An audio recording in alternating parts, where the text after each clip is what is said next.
I can already feel the hate and anger that I'm going to get from this video, but this is something that I've wanted to talk about for a really long time and wasn't sure when was the right time to go about doing it. I'm really fascinated with the specific kind of patriotism that is shown in video games and specifically like modern war video games. Now, I respect every veteran and every currently serving military officer that is currently protecting my right to say things that I'm about to say. But, like I said, I think modern war video games are very harmful and predatory to young people, specifically young boys. That's not to say that I think video games are causing violence or anything like that. Those kind of discussions usually come up when this topic comes up, when talking about Call of Duty and other games like that. I believe that some of these games are acting on the wavelength that they want people to sign up for the military, giving them a false sense of action and adventure in shooting bad guys and helping the United States government that, as we all know, has never been wrong in the past, ever. Don't get me wrong, I love me a good rooty-tooty point-and-shooty video game that pits me against other players to determine my skill and fast reflexes and knowledge of gameplay strategies.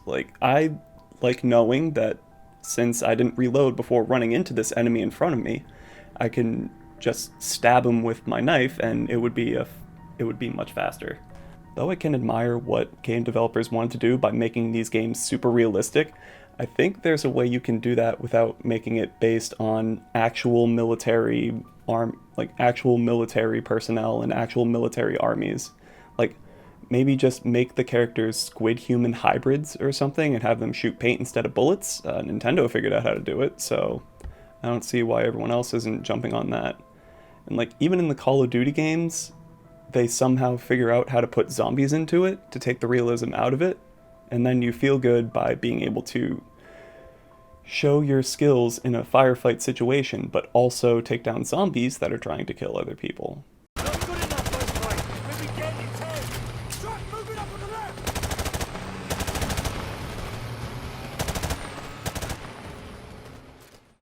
The story of Call of Duty games usually revolve around being some mysterious cog in the machine, military specimen, and you're trying to stop foreign-sounding military villains and their army from causing terrorism to destroy American values. In Call of Duty Modern Warfare 2, for example, you were tasked as different US military officers to stop Vladimir Makarov, a Russian ultranationalist committing terrorist acts across many different countries. This game also features the infamous No Russian mission, in which the player, undercover, is tasked with Makarov and a crew to massacre a group of innocents in an airport. The mission is supposed to add to your cover that you aren't secretly working for the US, but Makarov betrays you at the end of the mission, implying he knew the whole time and was allowing you to commit a war crime. Even right now, we don't know exactly what the story is for Call of Duty Black Ops Cold War, the new game that's coming out next month. But from the videos and reviews of trailers that we've seen so far, it's also not looking so good. The game centers on the titular Cold War, a period of tension between the US government and the Soviet Union, where both countries were afraid of each other regarding mutually assured destruction with nuclear warfare, espionage, psychological warfare, and most importantly, the United States' fear of communism. One of the biggest characters sort of teased in the trailers is the Soviet spy known as Pegasus, and the game is teased to be about taking them down before they can change the course of history. This game franchise always makes the player feel like they're the only one that can stop this villain, and when he does, he's regarded as a hero and someone to look up to. These games are also usually obsessed with victory over the other, be it in Iraq, Russia, even finding villains amongst your own military. I think this obsession with victory was probably brought to popularity to feel a way to win for once after the tragic events of 9/11. Where American pride was at an all-time low. I'm sure there are some younger people who were playing this game at too young of an age and looked at this kind of propaganda and said, maybe I can be a war hero too. But seriously, the amount of times I heard my friends in high school say, oh, I'm so good at Call of Duty, I should join the military and then I can be popping bad guys all over the place. It's so weird to think that at the age of 18, the same guy that could be across the seas defending our country from some terrorist could be the same guy that wanted to copy off my Vietnam War homework 4 months earlier. What's up, man? Oh, cool. Nice. Really chill guy. Have a nice time getting banned, my dude. There was also a scandal a few months ago involving the US military and video games, as the US military was using Twitch to stream Call of Duty and League of Legends as a way to have a Q&A session about life in the military. They were also giving out links to how you could sign up and start the recruitment process. The interesting thing was that they also ran a contest to give away things like Xbox Elite controllers, which on paper was pretty cool. All you had to do was enter your information.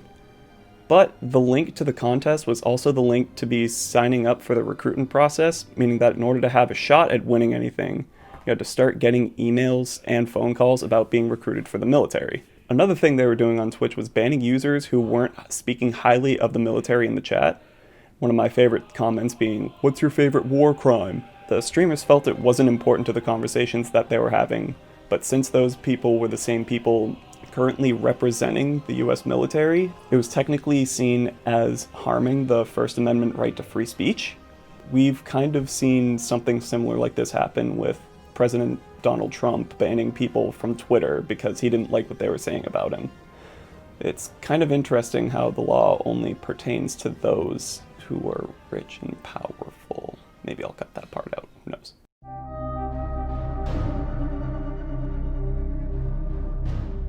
I do believe that there are different games that can discuss patriotism in a different light, but also be a bit more subtle about it.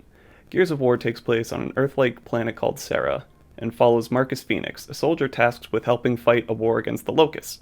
The Locusts are this race of creatures that lived under Serra for millennia, but on an event later referred to as Emergence Day, the Locusts all came up from the underground and started to attack the humans on the surface. The military was also involved in their own civil war at the time, between the Coalition of Ordered Governments, or the COG, and the Union of Independent Republics, the UIR. The focus was soon changed towards stopping the Locusts.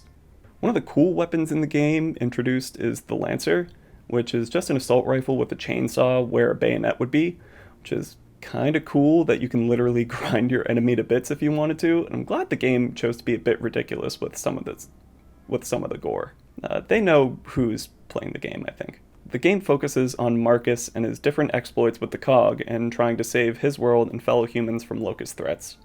What's interesting about this is Marcus's reluctance to help the government, as he was wronged by them multiple times in the past.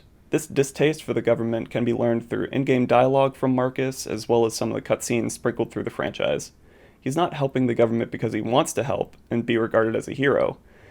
He's doing it because he has no choice. Now, initially I thought the game was about the invasion of humans, and the Locusts were representative of a country that didn't want to be invaded, so there was a war going on through there, which could serve as an allegory for the US invading so many different countries. But I think the humans were supposed to live there from the beginning, is what I'm gathering from it, so maybe that's not exactly what it was supposed to be, but I do think it's still important with how they deal with the military-industrial complex. Later in the franchise, it seems like more and more people agree with Marcus's hatred of the COG and what the army has done to civilization. Eventually, some people, including Marcus's own son, even break off from the established colonies run by the COG and form settlements free of COG rule. The COG army also introduced some pseudo-nuclear warfare with the Hammer of Dawn, a collection of satellites that shot lasers into whatever target the army deems necessary. Some battles with the Locusts even caused innocent civilians to have to flee from their home, only to have it destroyed by the Hammer. The devastation of some of these Hammer of Dawn attacks are so unfathomable that it was even the cause of the UIR shutting down. This could be a parallel to the introduction of the Fat Man and Little Boy nuclear missiles introduced in World War II that ended the US confrontation with Japan. Marcus Phoenix does not believe in his government or his military because both have failed him in the past. He only continues to work with them because he has no other choice. This game shows an interesting allegory for the military that is much less propaganda-like than Call of Duty. Even though it's not really grounded in reality, with the inclusion of alien threats and high-tech weapons, it still introduces the idea of the other that I mentioned earlier. There's one last game that is a bit more effective in the downsides of the military-industrial complex, but it's not subtle in the slightest bit.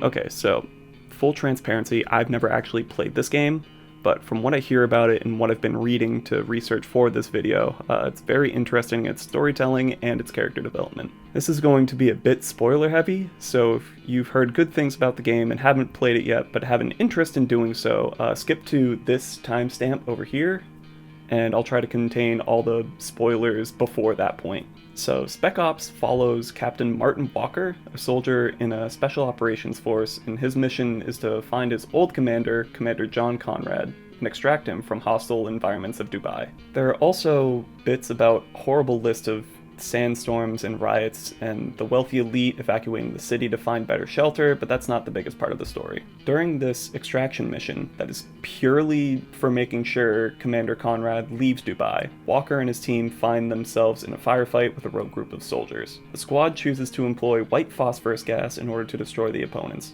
This gas actually exists and is a type of munition that can light fires just by being exposed to air. When checking what happened to the enemy, the squad realizes that in the attack, 47 civilians were also killed with white phosphorus. Walker doesn't blame himself for the use of gas though, he instead blames the enemy for holding hostages in the first place. Throughout the rest of the story, Walker is led along by Conrad to do what he wants to do, leaving Walker to make some morally incorrect choices, but trusting his commanding officer with what actions are the right thing to do.